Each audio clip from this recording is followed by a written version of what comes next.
You People is going to piss people right the off. Now, as you guys can tell from my voice, I am clearly under the weather. I've been under the weather for a very long time, but I was able to see You People a few days early, and I'm here to give you my honest, no BS, non-spoiler review for you today and tell you if it's worth a watch. Also, since that this movie is a love letter to LA, had to get my LA Dodgers gear on. So with that being said, my name is Brandon, aka the BrandoCritic. Thank you guys so much for clicking on this video today, and make sure you stick around to the end so that you know my rating of the film, or else you might be going into a movie that might not be right for you. And let me know what you thought of the movie down in the comment section down below. There's no right or wrong answer, it's all opinion. So let's get started.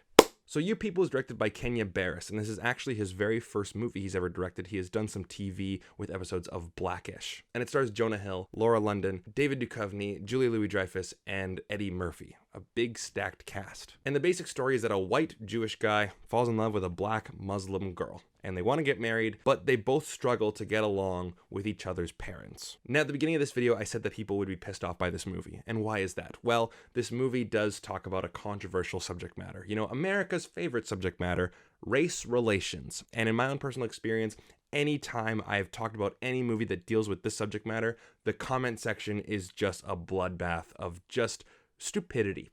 Straight up stupidity. But this is what the movie is. This movie is about race relations in America, and it is very obvious, and it is very heavy-handed. And unfortunately, this movie is supposed to be like a comedic, buddy, rom-com type of movie, and the plot and the humor, unfortunately to me, fails to live up to the messages it's trying to portray. But the good part about this movie is that the message and the heart, at least in my eyes, is in the right place. So let's discuss it a little bit. So we have Ezra, played by Jonah Hill, our main character. He has a job in finance, but he also has this podcast with one of his friends who's a black woman, and they talk about the culture, right? He always talks about it like the culture. There's sports and politics and music and fashion. It's very Los Angeles. And by the way, guys, this movie is very, very, very, very, very Los Angeles. But he tells people that he has a podcast, and people kind of dismiss him, going, "Oh, you do? You have a podcast? Oh." And people kind of dismiss it right away. And I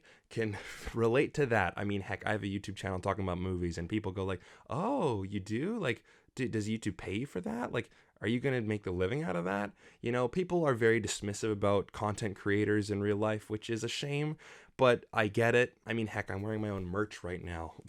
It's the only blue hoodie I had. But I know what that's like. But Jonah Hill, unfortunately, in this movie, plays Jonah Hill. And Jonah Hill playing Jonah Hill can be really great in certain movies. Superbad, for example. Forgetting Sarah Marshall is another one. But in this one, it feels like I've seen this before. Jonah Hill is not bringing anything new to the table. His Jonah Hill shtick is basically ad-libbing, or whenever he's trying to get out of a lie, he's trying to like bullshit his way out of a situation, and he's trying to think of things on the spot. And it's like, yeah, it's funny what you're saying, but I'm not laughing because I get this routine. I've seen it before. Now, if you've never seen a Jonah Hill movie before, I would seriously suggest that you watch some, but you might be looking at this and going, you know what, that's actually pretty funny. But for people who know his shtick, this is nothing new. And he's the butt end of a lot of jokes. Like in one moment in the movie, someone goes, "What, you're a Jew in Los Angeles and talking about culture? What do you know about culture?" And he's like, yeah, well, you know, like, that's Jonah Hill. And his mom is Julia Louis-Dreyfus, and she is trying to be the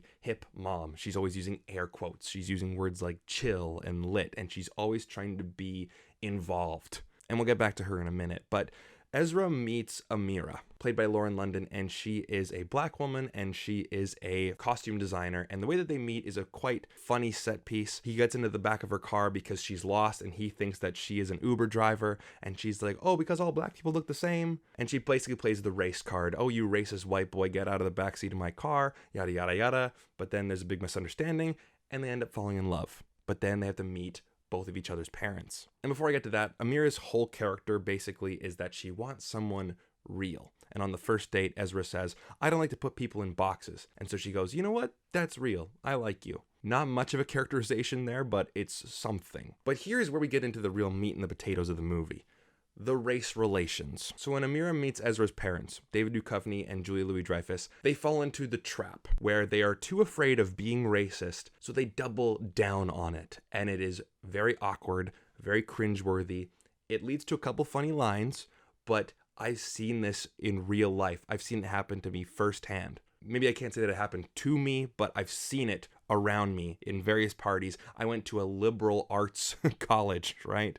Liberal arts university. Trust me, I've seen it all. But what am I talking about? Julia Louis-Dreyfus talks about how, oh, I just love black culture. Oh my God, I love your nails. I love your hair. It's just so different. Can I just say something? Cops are just so terrible towards black people. It really, really hurts my feelings. Or she's just looking for ways to be the hero and step out and try to find racism where it doesn't exist and try to stop it, just to absolve her guilt, proving to Amira that she's one of the good ones. And I've seen this way too much. I've seen firsthand a white woman go up to a black woman and say, oh my God, I just saw Black Panther. It was so meaningful to me. Oh. But that's basically what Amira has to go through. She is basically like a shiny new toy, which is terrible. It's terrible. But then Ezra meets Amira's dad, which is something completely different. Ezra's dad is Akbar, played by Eddie Murphy. Now, Eddie Murphy, for the limited time he's in this movie, he is just so cool and charismatic that he really commands the screen. He is a very smooth-talking, charismatic gentleman. But he decides not to give Ezra a chance whatsoever. His mission is to make him look bad, make him look stupid, make him feel stupid, and basically scare him off so that he does not want to marry Amira. So he makes him feel uncomfortable about, hey, so when you come to the hood, do you come here to steal our food or women or both? He talks about his black bloodline and how his wife's grandfather's whiteness basically ruined it. And this is him coming back reincarnated to really whiten up the bloodline, which, I mean, it's such a terrible thing to say. Imagine a white person saying that, keeping the bloodline pure, if you will. This is getting into some royal family Meghan Markle stuff. He takes Ezra to a barbershop when he knows that Ezra's wearing the wrong color, takes him to play basketball and tries to make him look stupid. He raids his bachelor party. He's just a dick. A complete dick to him. And of course, both parents actually do meet each other, and there's tons of banter back and forth there. Oh, well, we're Jews. We're the OG slaves. Well, our slaves were only a generation ago, and blah, blah, blah, blah, blah. It's just constant fighting. It's a nightmare. But here's the message of the movie, and it's very obvious, right? With a title like You People, it's pretty damn obvious what the message of the movie is going to be. And that is, when you only see race, you never see the individual person, ever. And because of that, you have to treat this person differently. You automatically see them as someone who is completely different from you. Therefore, they get different treatment. Whether that's bad or good, they are no longer just a human being. You know, the movie's called You People. Stop putting people inside of a box. And heck, just speaking from personal experience here, I have met great people of every single race, and I've met terrible people from every single race. People are people. Just as simple as that. So yes, I think it's a great message. It's a very obvious message, and it's quite heavy-handed, but the way that they portrayed it, you know, we have chemistry between the actors. Lauren London and Jonah Hill do have good chemistry, even though Jonah Hill's shtick is quite outplayed nowadays, and I've said that before, but it's not terrible by any means. I wasn't going like, oh my God, this is so awful. Same with the comedy. There were no jokes in this movie where I'm going, oh my God, this is absolutely terrible. There were some jokes where I feel like they were very predictable. And here's the thing. This movie relies a lot on Jonah Hill ad-libbing his way through different scenarios, bullshitting his way out of lies, and jokes about the difference of culture, which is funny at first because it's a taboo subject nowadays, but it does become predictable.